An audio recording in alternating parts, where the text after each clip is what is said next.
Hello students, कैसे हैं आप लोग। आप देख रहे हैं पीसी इंस्टीट्यूट और आज हम लेकर के आए हैं क्लास 11th का चैप्टर मैथमेटिकल टूल्स और इसके बारे में आज हम पढ़ेंगे डिफरेंशिएशन टॉपिक्स को। ओके, तो डिफरेंशिएशन टॉपिक्स की अगर हम बात करें तो चलिए डिफरेंशिएशन स्टार्ट करने से पहले सबसे पहले हम समझते हैं फंक्शन क्या होता है। What is function. ओके, तो फंक्शन को डिफाइन कर सकते हैं इस तरह से कि if the value of a quantity y depends on the value of the another quantity x then y is the function of x। Okay, कि कोई क्वांटिटी y का वैल्यू अगर डिपेंड करता है x क्वांटिटी पे कि x का value क्या पुट कर रहे हो उसके बेसिस पे y का वैल्यू मिलेगा, तो देन y जो है वो फंक्शन कहलाएगा x के लिए। ओके, यानी x का वो फंक्शन है, x का वैल्यू चेंज करोगे y का वैल्यू चेंज कर जाएगा और इसको हम लोग रिप्रेजेंट करेंगे y इक्वल टू fx से। ओके, तो the quantity y is called dependent variable. y जो है ये वेरिएबल है बट डिपेंडेंट है। किस पे डिपेंडेंट है? x पे। लेकिन क्वांटिटी x जो है वो इंडिपेंडेंट वेरिएबल है। क्वांटिटी जो x है वो भी वेरिएबल है, आप x का वैल्यू कुछ भी ले सकते हैं 1 2 3 4 5 6 7, बट ये डिपेंडेंट नहीं है किसी पे। x का आप अपने विल या फिर अकॉर्डिंग टू क्वेश्चन ले सकते हैं x का वैल्यू। ओके, चलिए अब एग्जांपल देखते हैं। y equal to 2x square plus 4x plus 7 ये फंक्शन है x का। ओके, x का फंक्शन y फंक्शन है x के टर्म में। ठीक है, तो when x इक्वल टू 1, जब x का वैल्यू आप 1 पुट करेंगे तो y इक्वल टू हो जाएगा 2, x के प्लस पे 1 तो 1 का होल स्क्वायर प्लस 4 और x के प्लस पे 1 तो 4 इंटू 1 प्लस 7, ऐड करेंगे 13 आ जाएगा। जब x का वैल्यू 2 लेंगे देन y इक्वल टू हो जाएगा 2, x के प्लस पे 2 तो 2 का स्क्वायर प्लस 4 इंटू एक्स के प्लस पे 2 प्लस 7 तो आ जाएगा 23। ओके, तो as the value of y depends on the value of x, यहाँ पे अगर y का वैल्यू देखोगे 13 आया है, वो डिपेंड कर रहा है किस पे? x का वैल्यू 1 पुट किए तब। y का वैल्यू 23 आया है कब? जब x का वैल्यू हम 2 पुट किए। तो यहाँ पे जो वैल्यू ऑफ y है वो डिपेंड कर रहा है वैल्यू ऑफ x पे। x का जो वैल्यू रखेंगे अलग अलग वैल्यू रखेंगे, y का अलग अलग वैल्यू मिलेगा, इसीलिए y जो है वो फंक्शन है x का, इसलिए y is the function of x। Okay, तो यहाँ तक आप फंक्शन को समझ पा रहे हैं। तो आइए अब देखते हैं डेरिवेटिव्स ऑफ अ फंक्शन। पहले हम समझ चुके हैं कि फंक्शन होता क्या है, अब हम डेरिवेटिव देखेंगे फंक्शन का। डेरिवेटिव ऑफ फंक्शन को ही डिफरेंशियल कोएफिशिएंट भी बोलते हैं। ओके, तो चलिए सबसे पहले एक फंक्शन लिए y इक्वल टू fx। ये फंक्शन क्या रिप्रेजेंट कर रहा है? That is the value of y, जो y का वैल्यू होगा वो depend upon the value of x, वो डिपेंड करेगा x के वैल्यू पे। आप x का वैल्यू जो जो अलग अलग पुट करेंगे y का वैल्यू अलग अलग मिलेगा। ओके, तो चलिए हम क्या करते हैं, x में जो वैल्यू पुट कर रहे हैं उसमें से एक वेरी स्मॉल इंक्रीमेंट करते हैं। ओके, यानी del x be a small increment in x में हम थोड़ा सा इंक्रीमेंट करते हैं, x को थोड़ा सा बढ़ाते हैं। सपोज करो x अगर 2 लिए हैं तो अब हम 2.1 लेते हैं, तो del x be a small increment in x so that del y is the corresponding small increment in y।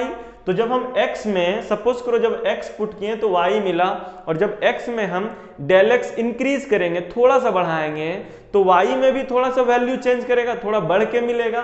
Okay, तो y प्लस डेल y कब हो जाएगा? जब हम x में डेल x ऐड करके पुट करेंगे वैल्यू। ओके, तो ये y को अगर हम इधर ले जाएंगे तो del y equal to f x plus del x minus y हो जाएगा, और y किसके बराबर है? y equal to f x है, तो हम यहाँ पे f x plus del x minus y के प्लस पे एफ एक्स भी पुट कर सकते हैं। अब क्या करेंगे, डिवाइड करेंगे LHS और RHS दोनों साइड को डेल एक्स से, तब क्या हो जाएगा? Del y by del x equal to f x plus del x minus f x by del x. Okay, तो यहाँ पे जो टर्म है del y by del x, ये क्या कहलाएगा? Average rate of change of y with respect to x. Average rate of change of y with respect to x. Del y बता रहा है चेंज इन वाई, और del x क्या बता रहा है कि एक्स में कितना वैल्यू चेंज करने से डेल वाई चेंज हुआ है। तो जो चेंज इन वाई आया उसको अगर चेंज इन एक्स से डिवाइड करेंगे तब ये पता चल जाएगा कि एक्स को कितना इंक्रीज करने से वाई कितना इंक्रीज हो रहा है, उसका रेट चेंज पता चल जाएगा। ओके, यहां तक समझ पा रहे हैं। अब हम क्या करते हैं, जितना लेस पॉसिबल है, जितना स्मॉल पॉसिबल है डेल एक्स का वैल्यू अगर हम वो लेते हैं, then let us take del x as small as possible. जितना छोटा पॉसिबल है अगर हम उतना छोटा चेंजेस लें यानी डेल एक्स लें, that is del x approaches to zero, यानी डेल एक्स इतना छोटा है कि एकदम जीरो के नजदीक है बट जीरो नहीं है। ओके, वेरी स्मॉल है, इतना स्मॉल है कि जीरो के नजदीक है, approaches to zero but zero नहीं है। ओके, देन हम इसको लिखेंगे limit del x approaches to zero del y by del x. Okay, तो ये जो rate change del y by del x दिखा रहा था, change in y with respect to change in x, और अगर ये change in x very small यानी अप्रोचेस टू जीरो के लगभग ले लेंगे तो ये d Y by d x कहलाएगा, और इसको क्या बोलेंगे, कॉल्ड डिफरेंशियल कोएफिशिएंट कहलाएगा, या फिर डेरिवेटिव ऑफ y कहलाएगा with respect to x। That is dy by dx यानी derivative of y with respect to x is equal to limit del x approaches to zero f x plus del x minus f x by del x हो जाएगा। यानी y में जो changes हो रहा है उस चेंजेस को किसके कारण हो रहा है, डेल एक्स चेंज करने के कारण y में डेल y चेंजेज हो रहा है। तो ये जो रेट ऑफ चेंज है यानी del y by del x है, अगर डेल एक्स वेरी स्मॉल लेते हैं तब जो रेट ऑफ चेंज है वही डेरिवेटिव कहलाएगा y का x के रिस्पेक्ट में। ओके, तो ये था बेसिक कंसेप्ट डिफरेंशिएशन का। अब हम डिफरेंशिएशन के कुछ थ्योरम्स को देखेंगे और उससे रिलेटेड क्वेश्चंस को बनाएंगे। ओके, तो आइए देखते हैं थ्योरम्स ऑफ डिफरेंशिएशन। ओके, तो सबसे फर्स्ट थ्योरम इसमें है कि अगर आप कांस्टेंट को डिफरेंशिएट करेंगे, कांस्टेंट का डेरिवेटिव निकालेंगे x के रिस्पेक्ट में तो जीरो आएगा। क्या आएगा, जीरो आएगा। ओके, एग्जाम्पल इसका देख लेते हैं। अगर d बाई डी एक्स 2 लिखा हो तो 2 का डिफरेंशिएशन जीरो हो जाएगा। ओके, अगर d बाई डी एक्स 3 लिखा हो जीरो हो जाएगा। कोई भी कांस्टेंट टर्म हो उसका डिफरेंशिएशन जीरो हो जाएगा। ओके, दूसरा जो थ्योरम है वो है अगर x का डिफरेंशिएशन dx के रिस्पेक्ट में करेंगे तो 1 आएगा। डिफरेंशिएशन क्या आएगा, 1 आएगा। अगर d by d x x 1 हो जाएगा। अगर d by d t differentiate कर रहे हैं टाइम के रिस्पेक्ट में या फिर t के रिस्पेक्ट में t को तो 1 हो जाएगा। अगर d बाय डी वाई और डिफरेंशिएशन करना y को ही तो भी 1 मिलेगा। ओके, तो जिसके रिस्पेक्ट में डिफरेंशिएट कर रहे हैं अगर उसी फंक्शन को डिफरेंशिएट करना है उसी टर्म को तो 1 मिल जाएगा। ओके, नेक्स्ट है अगर d by d x x to the power n रहेगा तो n into x to the power n minus 1 कर देंगे इसको। ठीक है, डिफरेंशिएशन होने के बाद हो जाएगा। जैसे अगर d by d x x to the power 4 है, क्या है 4, तो इसका डिफरेंशिएशन हो जाएगा, पावर पहले आ जाएगा n और पावर में 1 माइनस हो जाएगा, 4 माइनस 1 3। ओके, अगर d by d y y to the power minus 5 है तब क्या होगा, पावर पहले आ जाएगा -5 और पावर में 1 माइनस होगा, -5 माइनस 1 यानी -5 वाई टू द पावर -6 ये हो जाएगा। ओके, अगर d by d t t to the power 9 है तो 9 पहले आ जाएगा और t to the power 9 minus 1 हो जाएगा। ओके, यानी 9 into t to the power 8 हो जाएगा। तो ये कह रहा है ये थ्योरम। लेकिन यहाँ पे एक चीज ध्यान रखना है कि n का वैल्यू -1 कभी नहीं ले सकते। ओके, आप x टू द पावर -1 को इस फॉर्मूला से डिफरेंशिएट नहीं कर पाएंगे।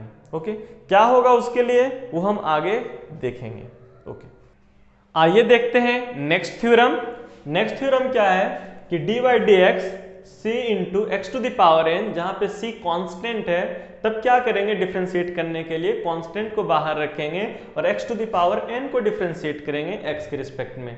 तो c तो बाहर रहेगा कांस्टेंट और x to the power n का डिफरेंशिएशन होगा तो क्या हो जाएगा, n पहले आएगा और x to the power n minus 1 हो जाएगा। ओके, चलो एक एग्जांपल देख लेते हैं, एग्जांपल ले लेते हैं। एग्जांपल है d by dx 8x to the power 7, 8x to the power 7। तो यहाँ पे 8 का कोई डिफरेंशिएशन नहीं होगा क्योंकि ये कांस्टेंट x के साथ है, तो ये बाहर आ जाएगा। डिफरेंशिएशन होगा x टू द पावर 7 का, और जब x टू द पावर 7 का डिफरेंशिएशन होगा तो 8, ये तो ऑलरेडी रहेगा ही, इनटू पावर पहले आएगा और फिर x के पावर में 1 माइनस होगा। तो इसका आंसर हो जाएगा 8 into 7 56, x to the power 6, ये आपका आंसर हो जाएगा। ओके, समझ पा रहे हैं यहाँ तक। नेक्स्ट अगर हम देखें तब इसमें क्या होगा, इसमें अगर u और v दो फंक्शन अगर प्लस माइनस के फॉर्म में हो तब हम इसको डिफरेंशिएट करेंगे। u को अलग डिफरेंशिएट करेंगे, फिर प्लस माइनस जो रहेगा वो साइन देंगे, फिर v को अलग डिफरेंशिएट करेंगे। ओके, एक एग्जांपल ले लेते हैं, d by dx x to the power 9 plus x to the power minus 7। अगर ऐसा है तब हम क्या करेंगे, सबसे पहले डिफरेंशिएट करेंगे x टू द पावर 9 को, माइनस साइन है माइनस देंगे, फिर अलग से डिफरेंशिएट करेंगे x to the power minus 7 को। ओके, तो क्या हो जाएगा, x टू द पावर 9 का हो जाएगा 9, पावर पहले आ जाएगा, फिर पावर में 1 घटेगा, 9 में 1 माइनस होगा तो 8 माइनस, फिर यहाँ पे क्या होगा, पावर पहले आ जाएगा माइनस 7 और x का पावर में 1 माइनस होगा तो माइनस 7 है और 1 फिर माइनस होगा तो माइनस 8 हो जाएगा। इसका आंसर हो जाएगा 9 into x to the power 8 minus minus plus 7 into x to the power minus 8। Okay, तो 9 into x to the power 8 plus plus minus minus plus हो जाएगा, 7 into x to the power minus 8 इसका answer हो जाएगा। Okay, समझ पा रहे हैं यहाँ तक। नेक्स्ट थ्योरम क्या है कि अगर u इंटू v दो डिफरेंट फंक्शन है और उसको dx के रिस्पेक्ट में इंटीग्रेट करना और ये दोनों फंक्शन मल्टीपल में है, तब क्या करेंगे, पहले u को बाहर रखेंगे कांस्टेंट मान करके और v को डिफरेंशिएट करेंगे, फिर प्लस साइन देंगे और v को अगर कांस्टेंट मान करके बाहर रखेंगे और u को डिफरेंशिएट करेंगे। ओके, ये है थ्योरम। चलो इसका एग्जांपल देख लेते हैं। एग्जांपल में है y equal to x square plus 3 into x to the power 5 minus 7। Okay, अब इसको डिफरेंशिएट करना है, डिफरेंशिएट करना है तो dy बाय dx जो होगा, तो अब u इंटू वी के फॉर्म में आ गया है, तो चलो u को बाहर रख लेते हैं, इसको बाहर रख लेंगे, एक्स स्क्वायर प्लस 3, इसको कोई डिफरेंशिएशन नहीं करेंगे, सिर्फ बाहर रखेंगे। डिफरेंशिएशन करेंगे x to the power 5 minus 7 का, फिर प्लस साइन, अब इस टर्म को बाहर रखेंगे x to the power 5 minus 7 को, और डिफरेंशिएशन करेंगे एक्स स्क्वायर प्लस 3 का। ओके, तब क्या हो जाएगा, तब ये हो जाएगा x square plus 3 into x to the power 5 का जब डिफरेंशिएशन होगा तो 5 पहले आएगा और पावर 1 माइनस हो जाएगा 4 माइनस 7, एक कांस्टेंट है, कांस्टेंट का डिफरेंशिएशन होगा तो 0 प्लस, अब ये है x to the power 5 minus 7 और एक्स स्क्वायर का जब डिफरेंशिएशन करेंगे तो पावर पहले आएगा और पावर माइनस भी होगा। ओके, तो 2 में 1 माइनस हो जाएगा तो 1 मिलेगा, और 3 एक कांस्टेंट है, डिफरेंशिएशन हो जाएगा 0। तब ये क्या हो जाएगा, x square plus 3 into 5x to the power 4 plus x to the power 5 minus 7 into 2x, और ये आपका आंसर हो जाएगा। ओके, समझ पा रहे हैं इसको। आइए देखते हैं नेक्स्ट थ्योरम। नेक्स्ट थ्योरम क्या है कि अगर दो फंक्शन डिवाइड में है, u बाई v के फॉर्म में है, अगर आप उसको डिफरेंशिएट कर रहे हैं तो जो डिनोमिनेटर है उसका स्क्वायर करना होगा और फिर डिनोमिनेटर को कांस्टेंट मान करके बाहर रखना होगा और पहले u का डिफरेंशिएशन करना होगा, फिर माइनस साइन देना होगा, फिर u को बाहर रखना होगा और v का डिफरेंशिएशन करना होगा। ओके, ये इसका फॉर्मूला है, ये थ्योरम है। ओके, तो चलिए इसका एक एग्जांपल देखते हैं। एग्जांपल में लेते हैं y equal to x square plus 9 by x square minus 7, ये u बाई v दो फंक्शन है डिवाइड में। ओके, तो इसका जो dy बाई dx डिफरेंशिएशन जब करेंगे हम dx के रिस्पेक्ट में, तब क्या होगा, जो डिनोमिनेटर है उसको स्क्वायर करेंगे, एक्स स्क्वायर माइनस 7 का होल स्क्वायर करेंगे और फिर एक्स स्क्वायर माइनस 7 को बाहर रखेंगे कांस्टेंट और डिफरेंशिएट करेंगे एक्स स्क्वायर प्लस 9 का u का। ओके, फिर माइनस साइन, फिर u को बाहर रखेंगे एक्स स्क्वायर प्लस 9 को और डिफरेंशिएट करेंगे एक्स स्क्वायर माइनस 7 को। ओके, तो चलिए अब देखते हैं dy by d x equal to हो जाएगा एक्स स्क्वायर माइनस 7 इंटू इसका डिफरेंशिएशन क्या हो जाएगा, एक्स स्क्वायर का हो जाएगा 2x, पावर पहले आएगा और पावर 1 माइनस होगा तो x टू द पावर 1 और 9 का हो जाएगा 0 minus x square plus 9 x square minus 7 का डिफरेंशिएशन करेंगे तो एक्स स्क्वायर का 2x और 7 का हो जाएगा 0 बाय एक्स स्क्वायर माइनस 7 का होल स्क्वायर हो जाएगा। ओके, तब ये मिल जाएगा आपको x square minus 7 into 2x minus x square plus 9 into 2x whole by x square minus 7 का होल स्क्वायर और ये हो जाएगा आपका आंसर। ओके, तो समझ पा रहे हैं, एक जो थ्योरम है उसको बता रहे हैं और उससे रिलेटेड एक न्यूमेरिकल है। ये अच्छे से कंसेप्ट को समझना है और सब थ्योरम को याद रखना है।